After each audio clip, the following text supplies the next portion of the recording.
this week's installment. This quiet American is a blast from the past, but when he's not got a right monkey bone, this airhead actor likes getting his mummy to give his jeans a good bedazzle. He might like cheap supermarket clothes, but it's hard to find a George of the Jungle, even if you're Brendan Fraser on tonight's Hollywood Swingers. That's right, that professional introduction means it's time for our favourite segment of the show, Hollywood Swingers, the segment where we celebrate those Hollywood stars who have swung into music this week. It is the Renaissance man himself, Brendan Fraser. Tell me all about him, Paul. Brendan James Fraser, he was born December 3rd, 1968. It was a Tuesday in Indianapolis, Indiana.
To that film was actually a surprise hit. Nobody really expected it. Came out of nowhere.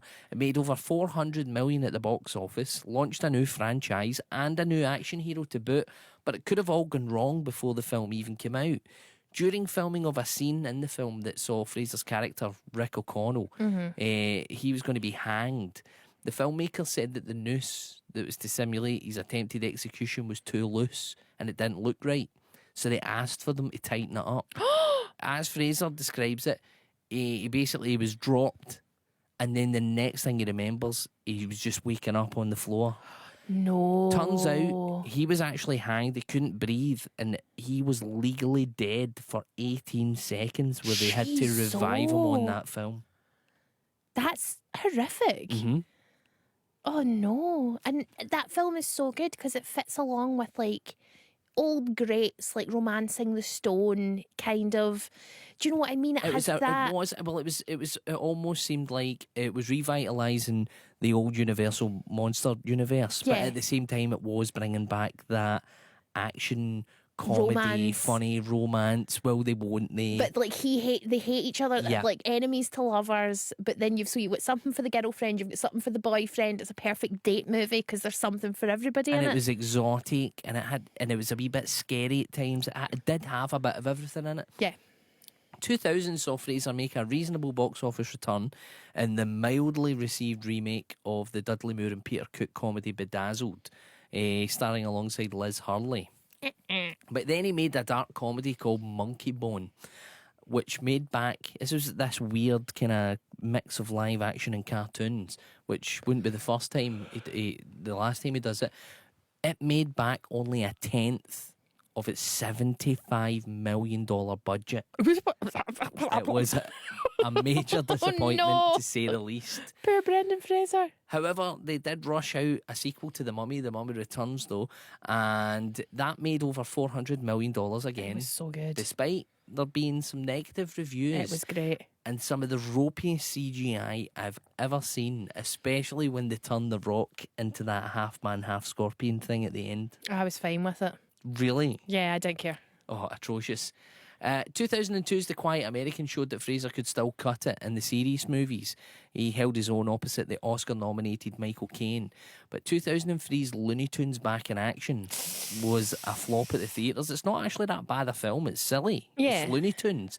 But it did not make money. No, it was bad. But it was also one of the first signs that perhaps Fraser wasn't particularly happy. Yeah. The actor says that he took the role where he plays a stuntman but also portrays a version of Brendan Fraser in the film. He took it because he got the opportunity to knock out a version of himself that he wasn't happy with. Oh, okay. And it now starts to seem like, oh, right, you're not Coping. happy here. Yeah. It was also around that time that something happened to Fraser that seemingly sent him into a bit of a spiral. And it's only really spoken about publicly by the actor recently in a 2018 GQ interview. But the actor stated that the head of a powerful Hollywood organisation groped him at a luncheon. The actor states he felt violated, it deeply affected him. And it left him feeling ashamed because he felt that he couldn't do anything or say anything. No, he felt he couldn't talk to anyone. Yeah, and despite asking for an apology, which was not forthcoming, he feared speaking publicly about it. But despite this, Fraser states he still felt that he was marginalised and that his career opportunities began to wane. Okay. He still had appearances in the likes of 2004's Crash, in my opinion, one of the worst films to ever win a Best Picture Oscar. Loved it. Oh, I hate it, it's terrible. And he had hits in 2008 with both Journey to the Centre of the Earth and a third Mummy movie. I loved them both. Really? Yeah, I love Journey to the Centre of the Earth. But these are films that I took my little cousins to go see. For me, they're not like, oh, I'm expecting anything great. They're just, I want to sit with little bobbins and watch something silly that they're going to get excited about, and they're fine for that. It's the same with Nicolas Cage and his adventure films. But I'm not expecting much. No, but as well as his perceived shunning in Hollywood, Fraser was also suffering physically. Yeah. He's a big, tall guy. Yeah. And big, tall people, Hurt. they hurt. They get injuries. It's much more arduous on their bodies than it is for us kind of shorties. And the onset injuries were racking up. I mean, he's already nearly died on the set of The Mummy, but he's had knee issues. He had spinal issues where he ripped basically a disc in his spine, which led to surgeries that basically put his career, especially as an action star, on the back burner. Yeah. He turned down returning for the sequel to Journey of the Centre of the Earth, which they said was because it was in solidarity with the director wasn't returning, but also they think it was basically just his body couldn't cope with doing the action anymore. So as well as being replaced in that film with The Rock, they then found out that the Mummy franchise was going ahead and being rebooted without him being involved because they made the Tom Cruise version of it. Wait a minute, is that part of the same universe? No, they just completely rebooted it, so it's the same. Yeah, well, I'm glad nobody went to see that because you can't just reboot the campy fun that is The Mummy with Brendan Fraser and what's her name and expect everybody to enjoy it. So Fraser had quite a lengthy hiatus from the screen, but he returned in 2016's The Affair in a kind of small role that brought him back to the attention of fans and filmmakers like Danny Boyle, who saw him in that, cast him as a lead role in his television series Trust, which was about the John Paul Getty kidnapping. And then he was chosen to play the lead role in the 2022 drama The Whale Yes. by Darren Aronofsky. And Darren Aronofsky is like the Midas touch of cinema. Yeah, like this is proper film, proper acting. And he basically said that nobody else could do this. Now, for the role, Fraser had to wear heavy prosthetics, basically to make him be the same size as the character. Yeah, the character is clinically obese. Yeah. But Fraser was still able to channel all his own pain, his own fears, his own insecurities into the role. And that obviously meant much more to him than just another acting gig. Yeah. And it showed. And so, after many years of fighting against the stereotype of being just a silly comedy guy, then he was fighting the stereotype of being the dumb jock, and then getting past the pain, both physically and emotionally, that he experienced through many difficult years throughout Hollywood. He was finally being recognised by his peers for his acting. He's won a host of acting awards. He's had nominations for countless others. And he is nominated for Best Actor at this weekend's Come Oscars. on, Brendan Fraser. And when you watch any of the interviews that he's been doing recently, you can almost see relief in that he's able to tell his story, relief that people are now recognising him for him. And he just seems thankful to be back doing what he loves, and that finally everyone seems to just finally see him. Also, there is something incredibly brave about stepping up to be the face of assault on men in Hollywood when nobody else was talking about it. It's really only him and Terry Crews have really come But out. to stood up and say that in an environment where so many men don't feel like they can talk about it, and to say, no, I'll be that point where you can say this happens to us, and I'll be that face. It's so brave. So I hope that I want him to win the Oscar. That's what I'm saying. I want him to win an Oscar. Now to tonight's song, and we go back to 1994's cult comedy Airheads, where Brendan first showed not only his proper acting chops, but also his singing chops. But will this performance manifest happy feelings, or will your mood be degenerated?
That was Brendan Fraser from Airheads with Degenerated, our Hollywood swinger this week. Here in the Ashley Storrie Show, we rank our Hollywood swingers on a scale of 1 to 100. Kenny Rogers roasters, Kenny Rogers being the best and original. Paul, I'll come to you first. What is your score for Oscar-nominated Brendan Fraser on this auspicious day?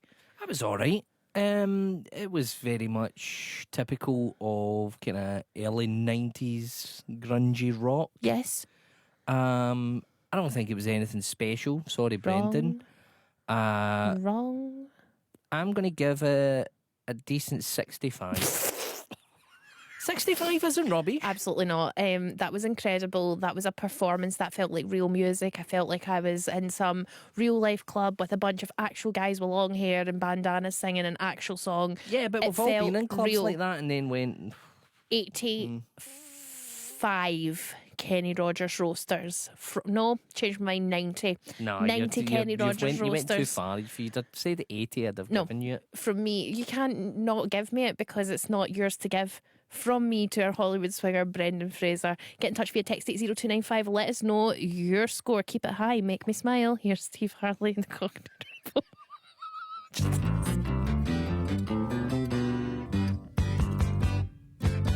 You've done it all.